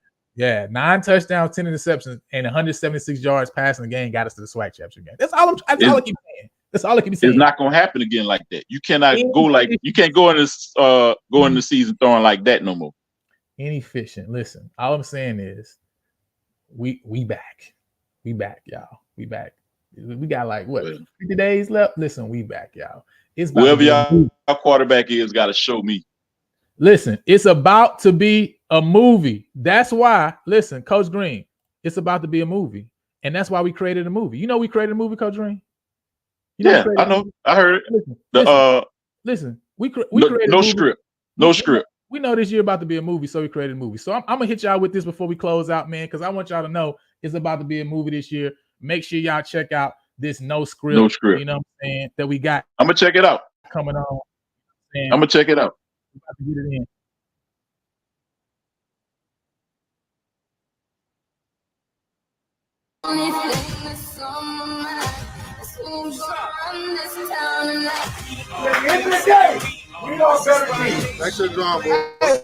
It's just HBCU.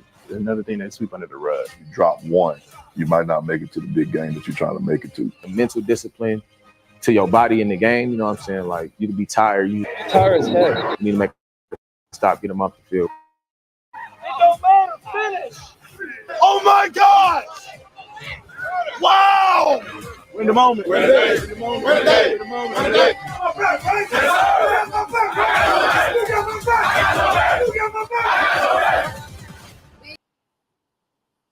Listen, we gonna run this town. The town is a SWAC, by the way, if y'all didn't know. That's what the town is. The town is a SWAC, and we gonna run this.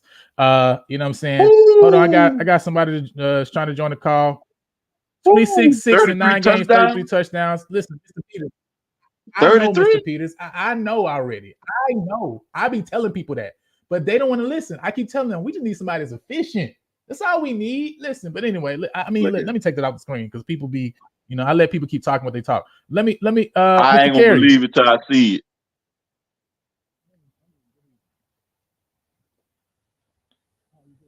You say you ain't gonna believe it until you see it?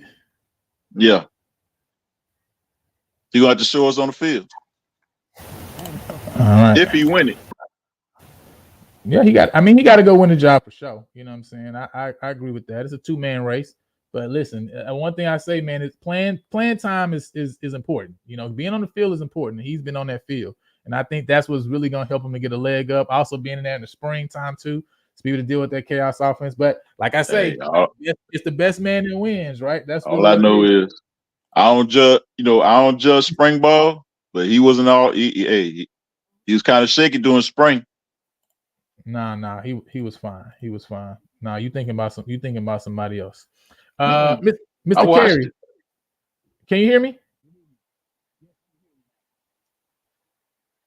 Ooh, I don't know why it's not Mr. Carey, hello? Can you hear me?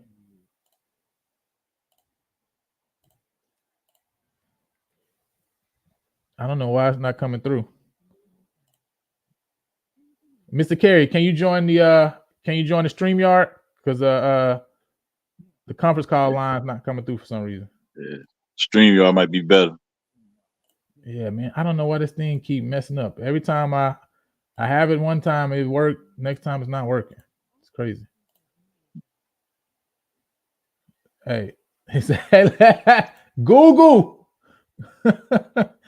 Google. Listen, Google can save your life. Hey, look here. What he did in JUCO is cool. It's cool. Hey, great job. What he did in JUCO. I still got to see it again. Hey, listen. I mean, that's fine. I ain't worried. If he win the job, I ain't worried about it. I know it's gonna go down. Mr. Carey, I don't know why it's not. Why you not coming through? Can you hear me? Man, this thing always is giving me I like trouble. the fact you did that tour of your stadium too, man. I like you did that. Oh man, I appreciate it. Trying to show people what's there. I mean, we be keeping it behind lock and key sometimes. You know what I'm saying? So I'm trying to. Yeah, y'all gotta show it off, man. You gotta show it off sometime, man. Nah, for sure. And you know what I mean? So we're gonna be doing some more stuff like that too. I just had a baby recently, so I can't do too much. I gotta be taking my time. I gotta take my time. Understand. Congratulations. Appreciate you. Hey, Carrie, can you call in? Can you come on the StreamYard? Because I can't for some reason it's not coming on. Yeah. It's not coming on for some reason. I don't know why it's not working. That's not the Curry, that's the JSU fan. No. This is not him. No, this is PV Carey. Okay. Yeah, hit that link in the StreamYard and come on the StreamYard because I don't know why my thing works sometimes. Sometimes it don't work for some reason. I hate it. Zach said he's not a fan of the guy from Houston, U of H. Hey, Lucas Coley, man, listen, he got some. His arm talent is nice though. You know what I'm saying? That for sure, I will say, and he's definitely a dynamic two-way player as well. So, you know, I like the competition. That's my thing, right? What I love that they've done this year in the offseason, every room had like the receiver room. The receiver room was already, I believe we got guys in that room, and man, they still brought guys in that room. One guy, like, I can't wait to is revealed who's there. You know what I'm saying? So the receiver room, the tight end room, right? Brought in a running back over from Campbell, man. So I love the fact that we just brought in competition everywhere, right? Offensive line, you know what I'm saying? Bringing in competition as well. So that's what I'm excited about because at the end of the day, that's how you get better. You know what I'm saying? You get better when somebody's pushing. You don't get better when you're just sitting. I think that's the one thing I would say the last few years we talk about, you know what I'm saying? Trayvon, right, is he didn't have that guy who was pushing him. You see what I'm saying? Yeah. He knew it was his job. Yeah, that was a detriment to him. Is the fact that I'm not trying to put it on him, right? That he wasn't working and all that stuff, but it's just different when you got a guy behind you that's pushing you. You see what I'm saying? So, you know, I like the fact that we, you know what I'm saying, brought in guys like that, you know what I'm saying? Yeah. So it's always good to have competition because that'll make the person that's starting pick his game up. No, for sure. Definitely. But yeah, man, I'm excited. You know what I'm saying? I think this year is going to show a lot. It's going to be a lot of newness. You know what I'm saying? This is definitely going to be different. When you look at the schemes, just the formations, man, I'm excited about this year. I ain't going to lie to you. I'm excited about it. But we going to wait. We going to wait till the spring. You know what I'm saying? Yeah. Mr. Carey, are you going to be able to jump on? Because if not, then I'm gonna go and close it down. All right, man. It's been good, man. All right, no problem. I appreciate you, Coach Green. No problem. Said, I think Peter seems the best fit for Weedham's system. His ability to extend plays is crucial to thriving in that system. Yeah. So, hey, listen, like I keep saying, I'm just happy there's competition in the room. May the best man win, right? Two guys that want to get it done. Obviously, you know, he was at UTSA before, And obviously Coley was at Arkansas and then at U of H, hasn't really had a chance to get on the field and show what he can do. So I know both of them are hungry, to get on the field, in D1, right? And listen, I just love the competition because soon after Coley came, man, I don't know if y'all seen the drop from Cam that he put on his Instagram. He dropped a video working out with his QB coach, on campus, right, on Instagram. Shortly after that, listen, with the Cam Peters QB1. All right. So he's like, listen, I'm staking my claim. All right. I love it, though. I love it. That's what I love to see. You got to go after what you want, man.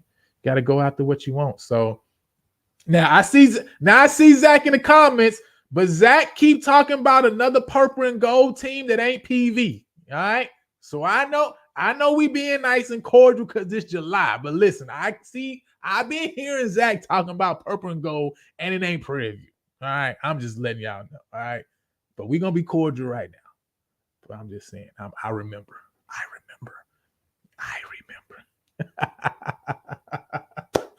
Appreciate you, though. You know what I'm saying, for all you do. I think Mr. Carey's not going to be able to come on. Man, I don't know why this phone system keep working and not working. Like, I tried, it works. Then I come on the show, it don't want to work. So, but I'm going to figure this thing out, y'all. So we're going to get it. We're going to definitely get it together. But with that said, man, I'm going to go ahead and close it out. I appreciate y'all for jumping on. Again, remember, I dropped the real poll. All right. My poll wasn't fake. I dropped the real poll. You know what I'm saying? No homer stuff here, right? You know what I'm saying? PV was in the 4th slot, right? You know what I'm saying? Got NCU 3, Howard 2, FAMU at number 1. That's the preseason HBCU rankings. But when you talk about who really got the best shot at getting the Celebration Bowl, Morgan, Alcorn, PV. That's what it is, right? You know what I'm saying? The team, whoever win the East, is not making it out this year. That's all I'm trying to say. You feel me? That's all I'm trying to say. He said, to be fair, my co-host might ban me from Mississippi if I give PV. Oh man. Listen, we're gonna let you live for now, right? We're gonna let you live for now. But listen, November is coming up soon. By that time, you need to make your decision. Okay, you need to make your decision. All right, because we gonna be on Blue Bloods watching. All right. We're going to be watching. You got to make your decision. You're going to what purple and gold you wearing. All right. All right. So anyway, man, we appreciate y'all jumping on, man. If you have not already, make sure you go ahead and like and subscribe to the channel. Show some love. You know what I'm saying? We got some more things going to be doing. We still going to be doing and dropping the positional groups as well, man. This man, a couple of days ago, obviously with the hurricane kind of threw a lot of stuff off. But we're still going to be dropping those different rooms. Letting y'all know what we got in the different rooms. And we're going to be doing a special live coming up soon, talking about the SWAC preseason, talking about the preseason first and second teams as well, right? And also talking about guys on the team this year who got an opportunity, right, to be all SWAC performers, right? So we're going to be talking about some guys that's laid away in the cut that people might not know about, that's probably going to jump out on your screen this year, right? So again, man, we talk about that. And also want to remind you, listen, PV Fantasy Football is coming back this fall, all right? So if you didn't get a chance to play last year, this year you want to sign up and play because we got some special stuff for y'all who going to be playing PV Fantasy this year. So make sure y'all locked in when that drop too as well. But until then, I'll holler at y'all later.